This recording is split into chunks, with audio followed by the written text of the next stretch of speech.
কল্পনা করুন, মরুভূমির তপ্ত বাতাসে দাঁড়িয়ে আছে বিশাল বিশাল জং-ধরা জাহাজ, যেখানে একসময় সমুদ্রের নীল ঢেউ গর্জন করত। আজ সেখানে শুধু নীরবতা আর মৃত্যু। এটা কোনো পরিত্যক্ত বন্দর নয়, এটা একসময়কার এক বিশাল সাগরের কবরস্থান। বন্ধুরা, আজ আমি আপনাদের শোনাব এমন এক সাগরের গল্প, যেটা প্রকৃতির রোষে নয়, মানুষের লোভ, ভুল সিদ্ধান্ত আর ক্ষমতার নেশায় ধীরে ধীরে হত্যা করা হয়েছিল।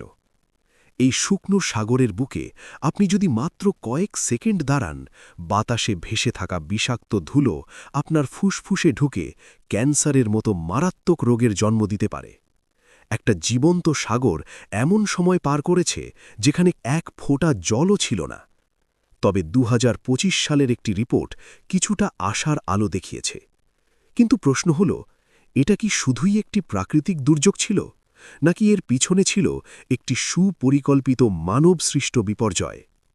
আজকের এই ভিডিওতে আমি আপনাদের নিয়ে যাব মধ্য এশিয়ার হৃদয়ে লুকিয়ে থাকা হাজার হাজার বছর পুরনো আরল সাগরের ভয়ঙ্কর কাহিনীর গভীরে, যেখানে ইতিহাস, রাজনীতি আর মানুষের সীমাহীন লোভ একসাথে মিলে একটি সম্পূর্ণ সাগরকে পৃথিবীর মানচিত্র থেকেই মুছে দিয়েছিল। হাজার হাজার বছর আগে দুটি মহান নদী, আমু দরিয়া ও সির দারিয়া, এই সাগরের জন্ম দিয়েছিল। কাজাখস্তান ও উজবেকিস্তানের মাঝখানে অবস্থিত আরল সাগর ছিল একসময় পৃথিবীর চতুর্থ বৃহত্তম বদ্ধ জলাশয়। এখানে ছিল অসংখ্য মাছ, ব্যস্ত নৌবন্দর আর লাখো মানুষের জীবনজীবিকা।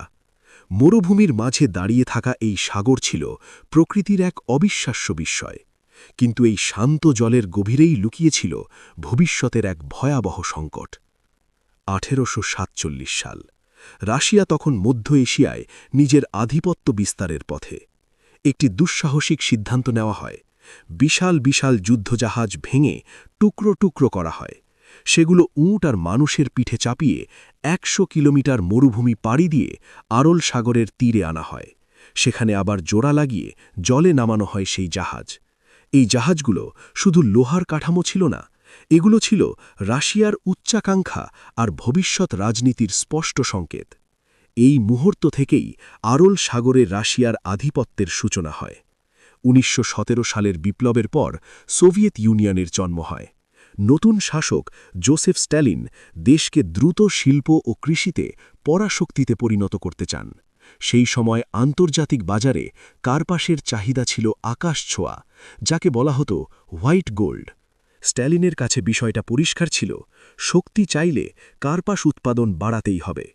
কিন্তু সমস্যা একটাই, মধ্য এশিয়ার জমি ছিল কিন্তু জল ছিল না।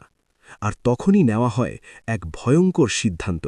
আমু দরিয়া আর সির দরিয়া নদীর জল ঘুরিয়ে দেওয়া হয় কৃষি জমির দিকে, আরল সাগরের দিকে নয়।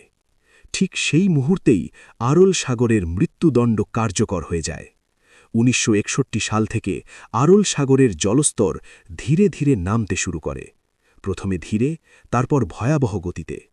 সাগরের তীর ৮৮ থেকে ১০০ কিলোমিটার পর্যন্ত পিছিয়ে যায়। লবণাক্ততা কয়েক গুণ বেড়ে যায়। যেখানে ১ লিটার জলে ১০ গ্রাম লবণ ছিল, সেখানে দাঁড়ায় ৩৭৬ গ্রাম। মাছ মারা যেতে শুরু করে, মৎস্যশিল্প ধ্বংস হয়ে যায়, হাজার হাজার মানুষ রাতারাতি কর্মহীন হয়ে পড়ে। কিন্তু সবচেয়ে ভয়ঙ্কর অধ্যায় এখনও বাকি ছিল।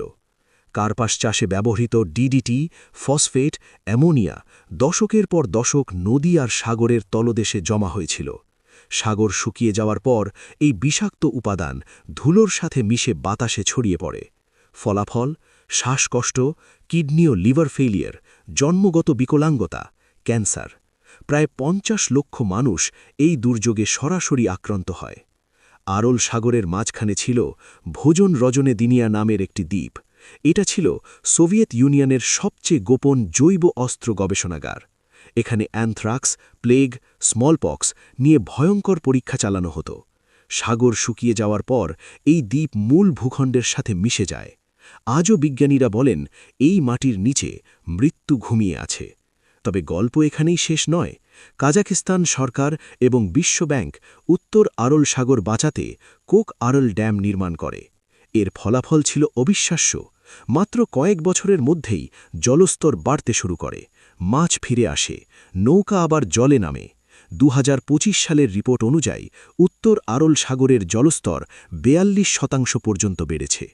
বন্ধুরা, আপনাদের কি মনে হয়, এই সাগরটা কি আবার পুরোপুরি ফিরে আসতে পারবে? আর যদি পারে, কত বছরের মধ্যে?